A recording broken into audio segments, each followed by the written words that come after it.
Bien, bien. Empecemos rápido antes que se corte. Bueno, entonces, y este que está acá es el riesgo asociado del portfolio. Con lo cual, en un contexto donde tenemos distintos tipos de individuos, yo debía analizar la elección o la preferencia entre individuos, la preferencia entre individuos que eran individuos adversos al riesgo, con estas características. Todo otro tipo de comportamiento, y con estas curvilíneas, curvas de preferencia, valga la redundancia, que hacían referencia a un sentido de la preferencia, que fíjense, que a diferencia de lo que nosotros estudiábamos en teoría del consumidor, está al revés. El sentido de la preferencia está para este lado. Mientras menos riesgo y más rendimiento, el individuo averso al riesgo se siente más cómodo, en este caso se siente con mayor utilidad. Bueno, ese es el individuo que nosotros estábamos analizando con ese tipo de comportamiento, de forma tal de que había un punto en donde, y por ello la forma de las curvas, donde para que este individuo aceptase más riesgo, la proporcionalidad del rendimiento tenía que ser mucho mayor. Y llegaba a un punto donde, que son este punto donde las rectas se hacen casi tangentes, perdón, las curvas se hacen tangentes, se hacen verticales a una tangente, donde este individuo ya no puede aceptar más riesgo. ¿Sí? Ya no está dispuesto, aun cuando el rendimiento sea infinito. Este tipo no puede pasar de ese momento. Bueno, hasta ahora este era nuestro escenario que completaba aquella primera premisa keynesiana. Y ahora viene el escenario precautorio. Voy a borrar el pizarrón.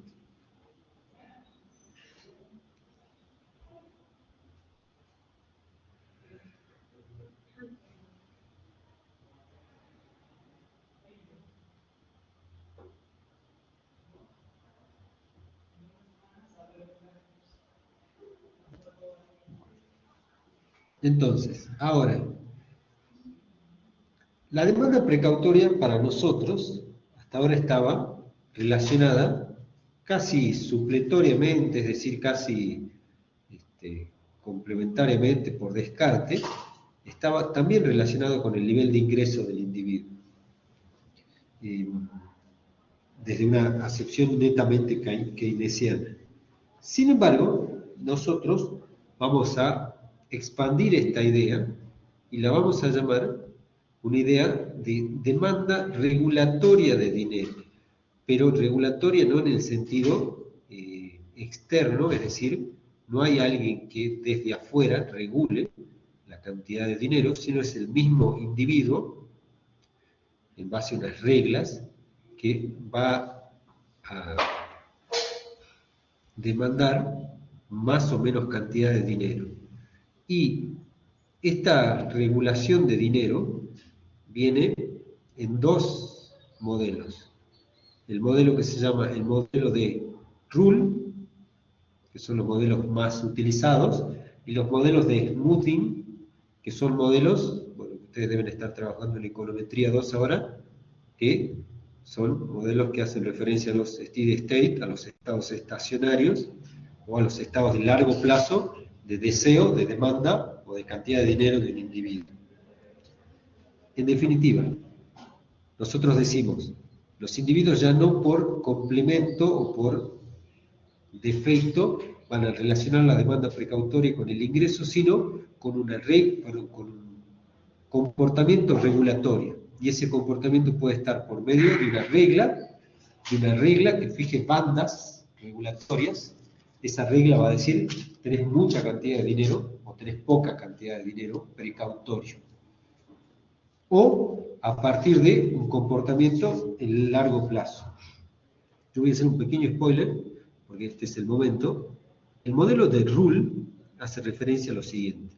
En el tiempo, el individuo planifica la cantidad de dinero precautoria que desea tener, valga la redundancia, para cumplir con sus obligaciones presentes y futuras, dado que, a diferencia del modelo transaccional, el individuo incluye o puede incluir incertidumbre respecto de, hay algunos modelos que no, como el primero que vamos a ver, pero puede incluir incertidumbre respecto de sus gastos y de sus ingresos.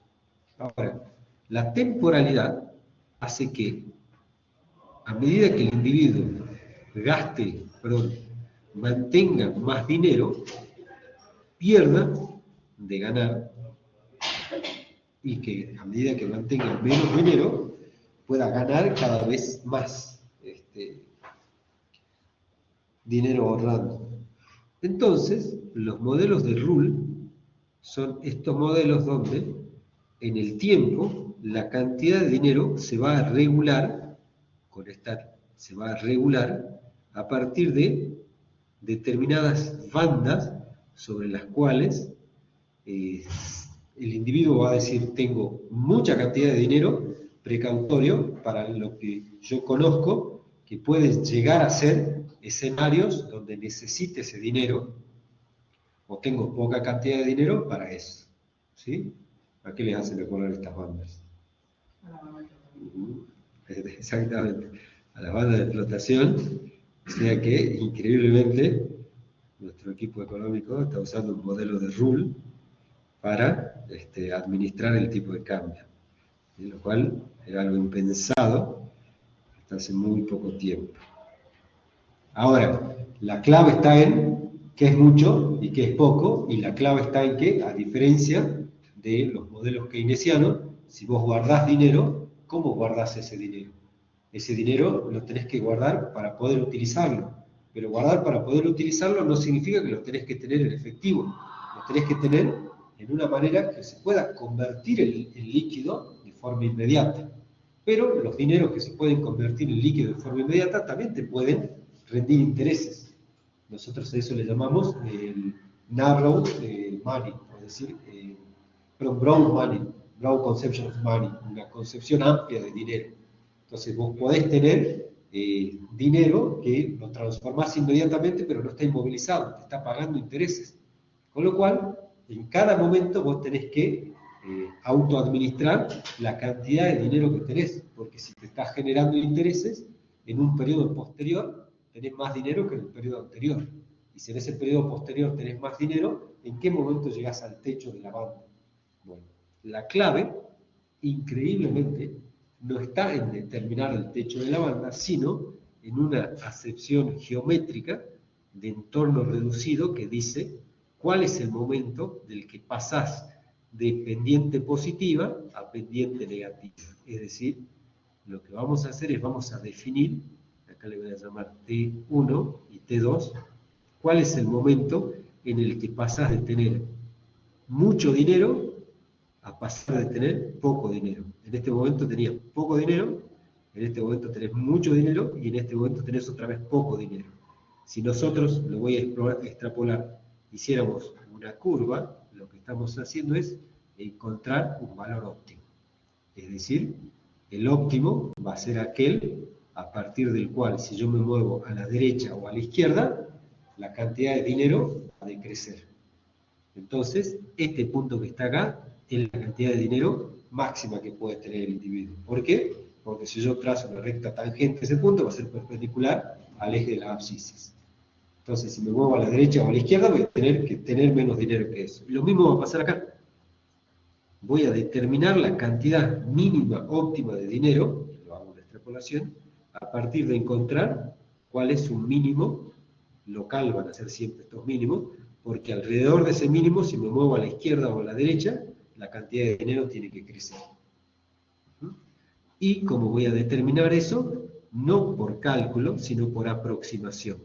Es decir, yo voy a decir, en T3 tengo poco dinero, en T4 también tengo poco dinero, entonces al medio de esos dos tuve la menor cantidad de dinero. Hay muchísimos modelos de esto, nosotros vamos a ver dos, vamos a ver uno, y yo les voy a dejar otro para que ustedes lo exploren.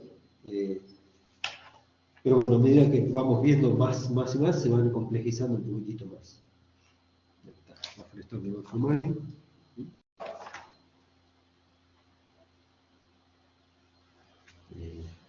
Pero bueno, ya entramos a los rules.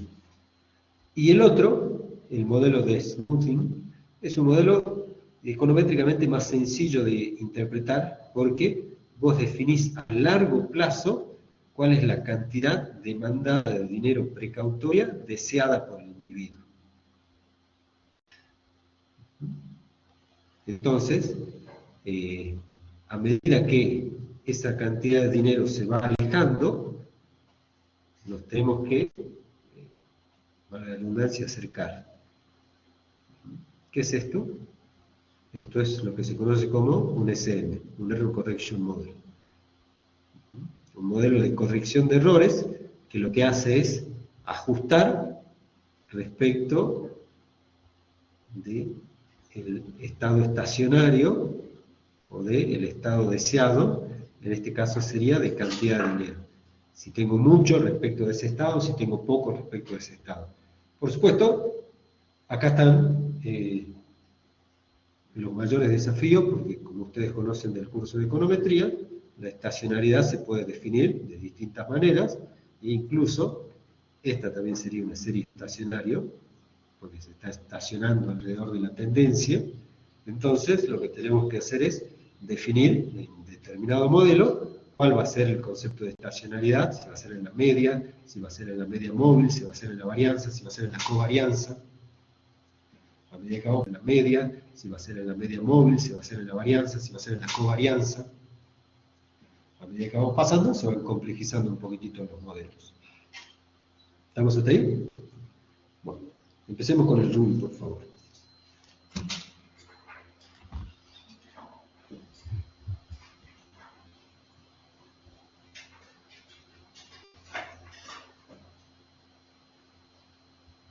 Justo me estaban escribiendo los alumnos. Se le cortó el internet. Bueno. Limpiamos pizarrón. Voy a cerrar esta cara.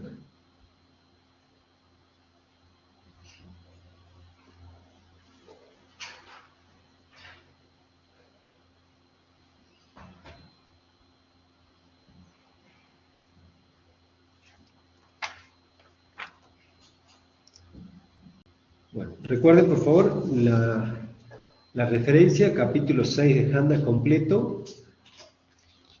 Tómense su tiempo, son muchos modelos, son muchísimos modelos, así que vayan muy de a poco. Vamos nosotros con los primeros que son los rule models. Dentro de los buffer, recuerden, tenemos los rule y tenemos los smoothing. Vamos con los rule. Los rule son los modelos que fijan bandas. Y a esas bandas les vamos a llamar,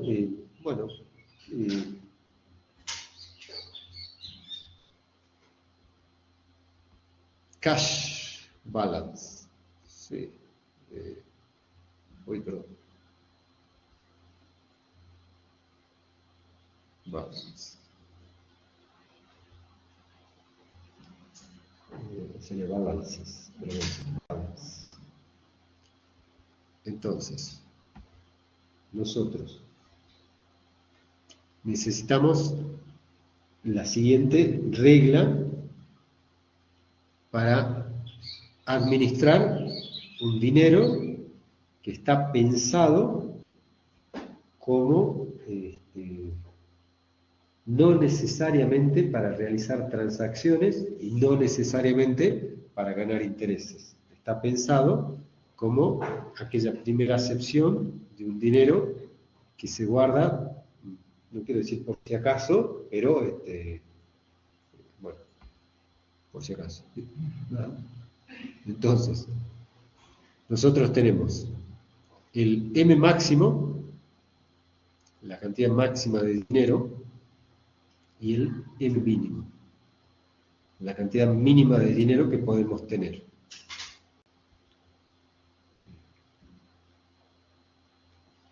El comportamiento a lo largo del tiempo de un individuo puede ser de la siguiente manera. Ya vamos a ejemplificar estos dos puntos. El punto 1, le vamos a llamar acá 1, y acá le vamos a llamar 2. El punto 1 es donde adquiere la mayor cantidad de tenencias de dinero, tiene la mayor cantidad de dinero para transacciones, pero no es el problema tener la mayor cantidad, sino qué se hace cuando se llega al techo de la banda. ¿Qué se hace? Interviene el Banco Central. No. Cuando se llega al techo de la banda, se autorregula el individuo, porque esta regla de comportamiento dice que toda vez que llevemos al techo de la banda, la cantidad de dinero adicional que se logre sobre la cantidad de dinero inmediatamente anterior, se tiene que invertir en bonos. Es decir, si yo toco la banda con 100, si en el momento posterior obtuviera 101, la diferencia se tiene que invertir en bonos. Recuerden que este individuo, como dijimos en la introducción, va guardando dinero, pero va guardando dinero con una regla de que ese dinero tiene que estar lo suficientemente disponible para ser utilizado. ¿Cómo guarda dinero? No lo guarda en el bolsillo, porque sería una decisión no óptima. Tiene que encontrar una alternativa financiera tal que sea convertible de manera inmediata. Por ejemplo, una billetera virtual. Entonces puedes convertir de manera literalmente inmediata la transacción. Pero a medida que va dejando el dinero, va acumulando intereses sobre el principal. Con lo cual, la cantidad de dinero que tiene va creciendo. Y llega un momento en que esa cantidad de dinero crece tanto, sea por que tiene una regla de comportamiento que deja el 10% de cada sueldo por si acaso, llega un momento en que se toca un techo máximo. Ahora, sobre ese techo máximo, el diferencial, cualquier adicional, tiene la regla de ser invertido en bonos, hasta que vuelva al nivel máximo. Y a partir de allí, el individuo va a ir desacumulando tenencias hasta que llegue a un punto. Por ejemplo, porque va encontrando oportunidades para guardar, para gastar esas tenencias, pero va a llegar a un mínimo. Y en este mínimo, lo que tiene que hacer es, si allá invirtió en bonos, tiene que desinvertir en bonos. Es decir, se está quedando con tenencias mínimas y no puede pedirle prestado a la demanda especulativa, no puede pedirle prestado a la demanda para transacciones, porque esta es una demanda que se tiene que autorregular sola, entonces tiene que vender los bonos que tenía comprados para incrementar la cantidad de dinero. Y así sucesivamente. Con lo cual, este individuo va a ir y va a volver de un lado para el otro. ¿Sí? ¿Hay criterios para establecer lo máximo o lo mínimo o es arbitrario? No, hay un criterio. En particular nosotros vamos a ver el modelo AM de Akerlof para establecer el momento en el que se llega al máximo y al mínimo.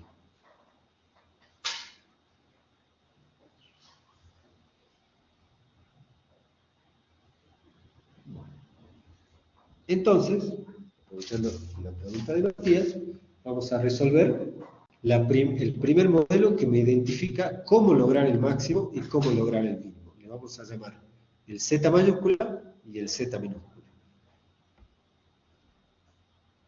El primer modelo para resolver el que vamos a trabajar nosotros hoy en clases, se llama el modelo de Akerlof y Milburn. Está, creo que es el punto 64A1, está bien identificado, del libro de Handa, 6, bueno, sí. Y nos dice este modelo. Algunos supuestos que vamos a ir charlando. ¿Borro el pizarrón? ¿Puedo borrar acá?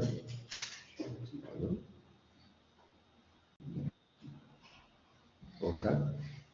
Dice, Vamos con las assumptions, con los supuestos del modelo. Y vamos a ir explicándolos, así vamos entendiendo hasta dónde podemos llegar con las conclusiones.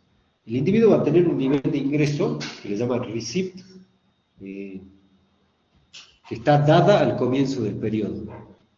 Es decir, yo sé cuánto va a tener de ingreso el individuo al comienzo del periodo. No es que, es como si tuviera, acá quiero escribir dada, ¿no? Está dada al comienzo del periodo.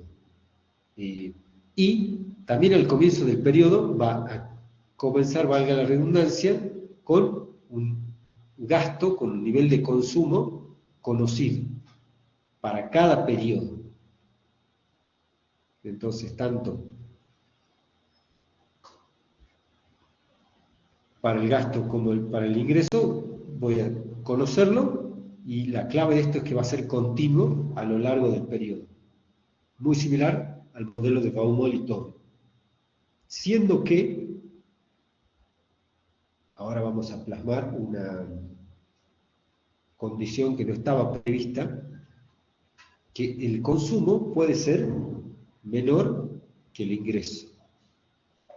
Con lo cual, vamos a definir el ahorro como el complemento del consumo.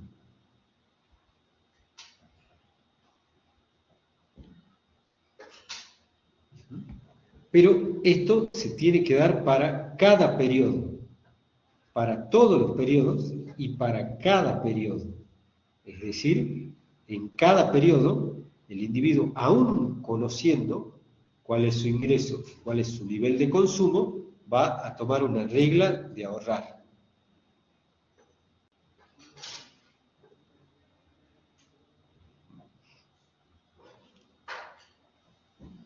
Supongamos que los límites Z mayúscula y Z minúscula son los que queremos encontrar, cuando el límite Z minúscula va a ser 0, por una cuestión de comodidad. Esta es la cantidad máxima, la cantidad mínima de dinero que quiero obtener. Los agentes desean empezar cada periodo con la cantidad C. Es decir, yo quiero empezar cada periodo con la cantidad C de dinero, de tenencia de dinero, para poder financiar el consumo. Perdón, va al suyo, que estamos en una economía monetaria, donde si yo quiero comprar determinada cantidad de bienes y servicios, lo tengo que hacer con un bien de intercambio indirecto, el dinero, ¿no? No puedo hacerlo con mi ingreso, sino mi ingreso lo tengo que convertir en dinero, y el dinero lo uso para comprar bienes y servicios. Entonces, C va a ser la cantidad deseada de dinero en cada periodo, o por lo menos al comienzo de cada periodo. ¿Por qué al comienzo? Porque cuando comienza el individuo sabe que tiene que gastar 150.000 pesos en una semana en determinados bienes y servicios. Al comienzo del periodo ya lo sabe, y sabe que su nivel de ingreso es de 200. Entonces, ¿cuánto quiere? Quiere 150, y va a ahorrar 50. Deseada al comienzo de cada periodo. Pero la verdadera cantidad mantenida al comienzo del periodo I, para el periodo I, que sea I, cualquier periodo, va a estar dado I, que sea I, cualquier periodo, va a estar dada por el consumo de esa cantidad más, perdón, no sé si ha sido buena idea llamarle I acá, bueno, sí, multiplicado por I, no, ¿sabe qué? Acá llamarle periodo T, porque acá se confunde. El I está sobre ustedes. Multiplicado por S. Es decir, al comienzo del primer periodo no pasaba nada, porque comienza el análisis del individuo. Pero en el segundo periodo, el individuo tiene como cantidad deseada la cantidad que necesita para financiar los bienes y servicios, más la cantidad que trae acumulada del periodo anterior, multiplicada por el rendimiento que le está brindando ese periodo, ese dinero. Y entonces la cantidad deseada ya no va a ser una medida, sino va a ser una distancia. Yo voy a desear tener una cantidad que me permita financiar mis bienes y servicios, más bueno, los intereses por el ahorro que estoy haciendo, toda vez que sea menor que la banda máxima. ¿Estamos hasta ahí? Entonces, a esta le vamos a llamar 1, esta va a ser la ecuación 1, y esta va a ser la ecuación 2.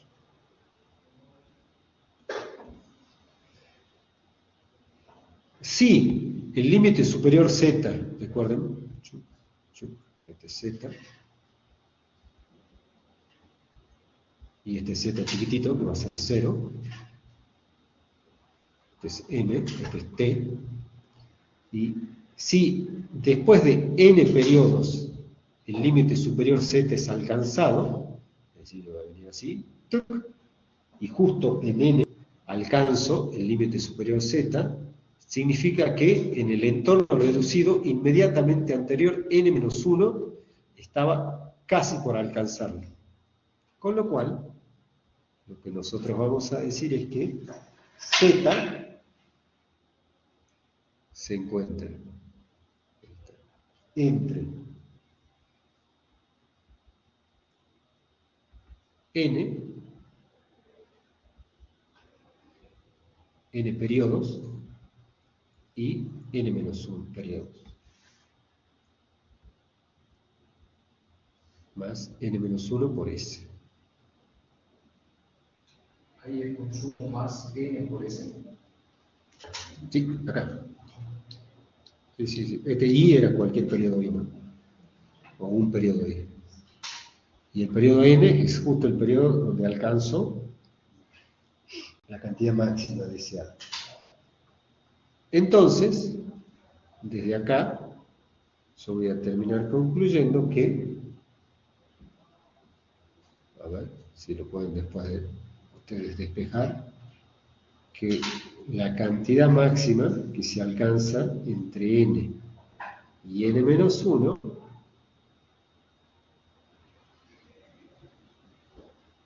no es otra que z menos c sobre s.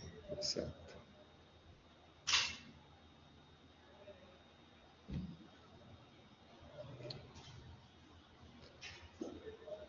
Por lo tanto, voy a escribir acá donde está el gráfico, antes de borrar todo. Por lo tanto, yo voy a tener que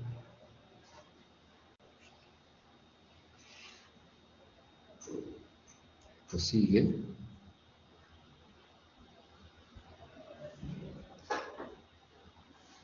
El momento n en el que alcanzo el máximo, acá tiene que decir el máximo valor,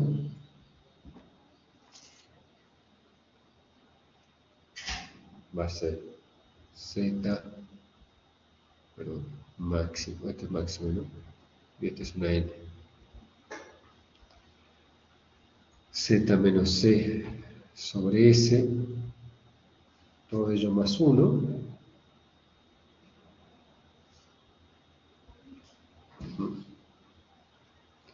Y el momento n, en el que alcanzo el mínimo valor, va a ser, voy a utilizar esta rayita que está acá, z menos c sobre s.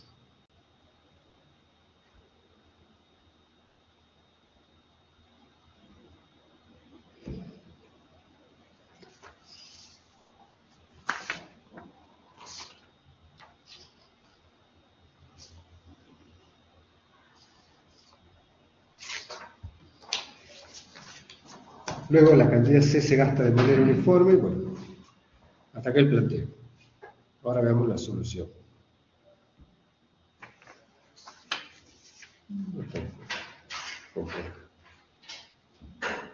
Voy a borrar el pizarrón. Entonces, yo digo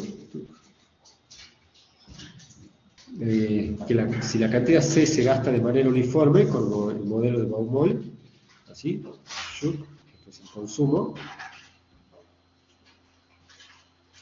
durante el periodo, de forma tal que la cantidad promedio deseada va a ser al comienzo del periodo sobre final del periodo, va a ser C sobre 2. De la misma manera que en Baumol. Bueno, cuando ese se añade a los saldos de dinero en un periodo, se mantiene desde el comienzo hasta el final del mismo, de manera que la tenencia promedio en efectivo de los saldos de dinero es S. Esto lo hacemos.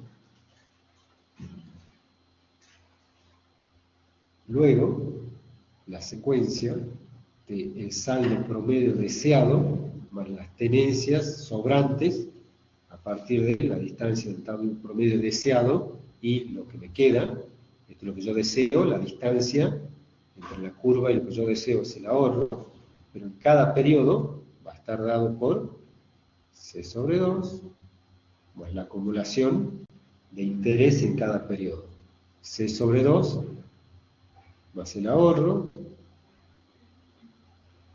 y el ahorro a su vez va a generar un interés que se suma al principal, con lo cual va a ser C sobre 2 en el segundo periodo, más I por S, en el segundo periodo sería 2 por S, más, perdón, puntito, puntito, puntito, coma, y acá me quedaría C sobre 2 antes de llegar al punto máximo, es decir, N menos 1 por S. Es decir, N menos 1 por S.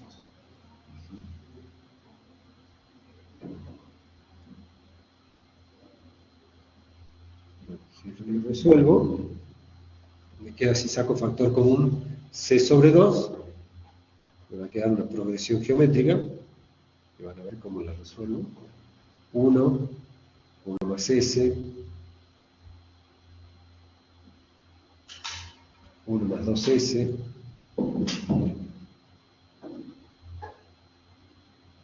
puntito, puntito, puntito,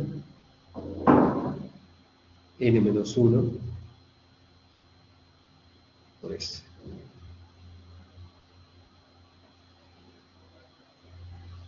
Y esto ¿Es 1 más N menos 1 por S o N menos 1 por S? es 1 más. Acá está. 1 más. 1 más. Me presto un lapicito. ¿Quién tiene un lápiz? Lápiz.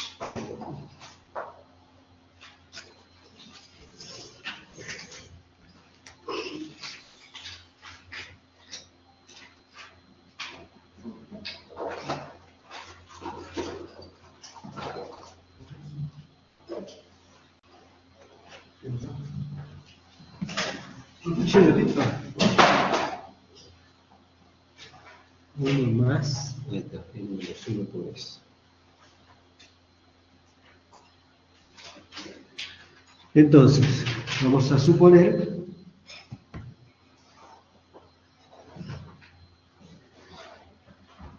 que N es el número de periodos antes que, bueno, se haga una inversión en bonos que tome lugar. Luego,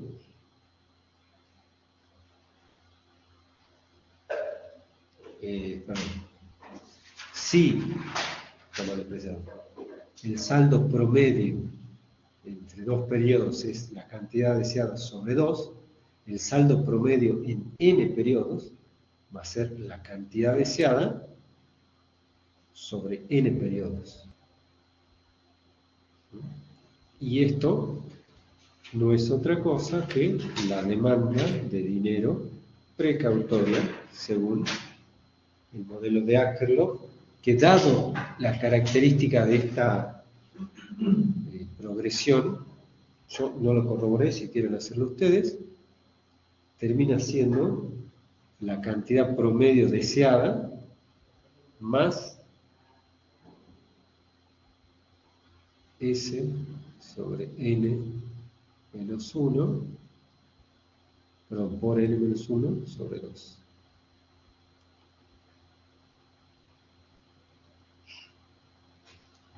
Esta le vamos a llamar 5, 5' a esta 4. 4 4, este es 5, este es 5'. Este es el número 5, perdón. Uy, mejor lo borramos. Ah.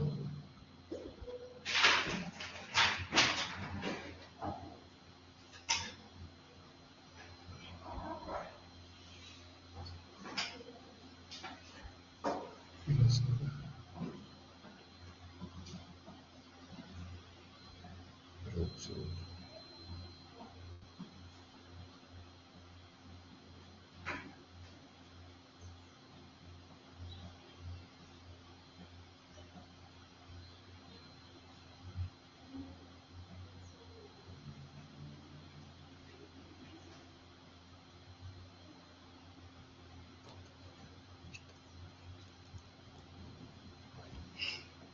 Ahora bien, esta es la forma de la ecuación. Uy, todavía sigue en pie la pregunta de qué y cuál es la cantidad máxima y la cantidad mínima, porque a nosotros no nos interesa la línea, sino cuando se toque la línea máxima o la línea mínima.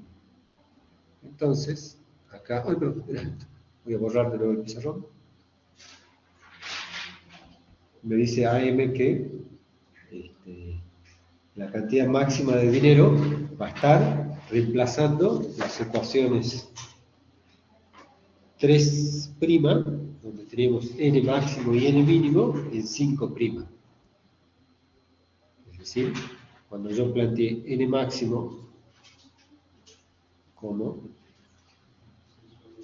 exactamente, habíamos planteado como z menos c sobre s más 1, z grande, menos c sobre s más 1, y n mínimo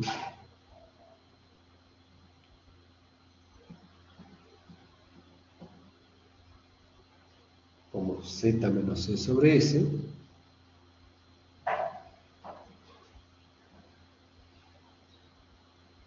Si yo reemplazo n max en notación 5', 1 sobre n, obtengo m max. Entonces,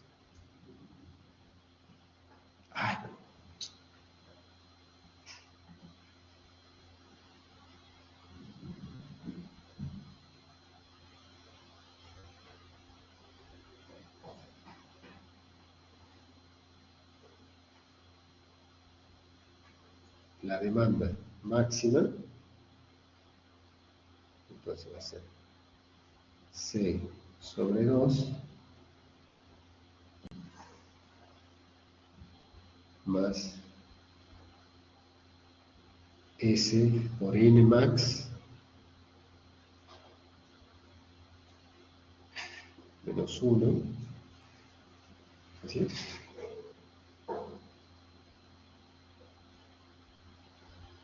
Sobre 2. Y esto les tiene que dar, después de reemplazar, Z grande sobre 2. Y M min, cuando hagan lo mismo, pero en lugar de Z sobre 2 más S N min, les tiene que dar Z menos S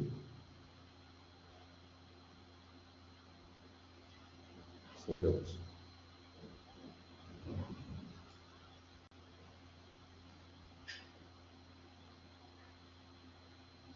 Ahora, dado que buffer significaba una reserva de estabilización, la demanda de buffer stock, acá le voy a poner B, pero recuerden que no es de bonos, es de buffer, para diferenciarlo de precautorio, va a ser un promedio entre el mínimo y el máximo, entre M max y M min.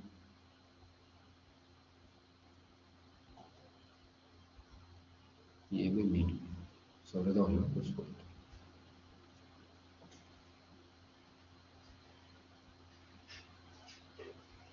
Ese sería para establecer una cantidad de dinero en equilibrio. Exactamente. cuál sería el promedio de tenencias, y esto le va a resultar, cuando ustedes lo reemplacen, va a ser por medio de Z, cuál sería el promedio de tenencias, y esto le va a resultar, cuando ustedes lo reemplacen, va a ser por medio de Z, menos S sobre 4. Entonces, tenemos la línea en el tiempo, la banda superior y la banda inferior. Es decir, ya podemos trazar este que está acá, el modelo de Buffet.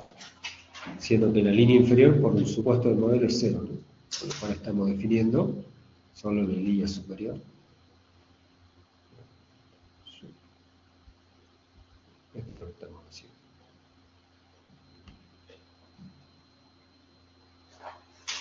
Después hay algunas consideraciones, como esta es muy buena, la ecuación 8, que habla de la derivada primera de la cantidad de dinero de estabilización respecto al nivel de ingreso, que curiosamente y sorprendentemente es la propensión marginal al ahorro. Aquella propensión marginal al ahorro keynesiana no es otra cosa que la derivada primera de la demanda para estabilización respecto del nivel de ingresos, y ustedes podrán ver en el texto que hay una relación negativa de la demanda para estabilización respecto del nivel de ingresos. Mientras más ingresos tiene el individuo, menos demanda para estabilización tiene. Pero la propensión marginal al ahorro era positiva. Entonces hay una pequeña discusión que termina diciendo: un individuo con un alto nivel de ingresos revisa su tenencia de saldos de dinero de manera más usual que aquellos con bajos ingresos, y ceteris mantendrá menos dinero en promedio. Esto es algo interesante porque nosotros habíamos visto en la demanda para transacción que a medida que mayor era el nivel de ingreso, el individuo en promedio tenía más saldo para transacciones. Acá nos dice lo contrario: mientras mayor es el nivel de ingreso, el individuo quiere tener menos saldo de estabilización, porque se da cuenta que pierde un montón de ganar. Bueno, y después en el texto van a tener algunas consideraciones, algunas limitaciones. Hacemos unos minutos de pausa, por favor. Yo voy a ver si...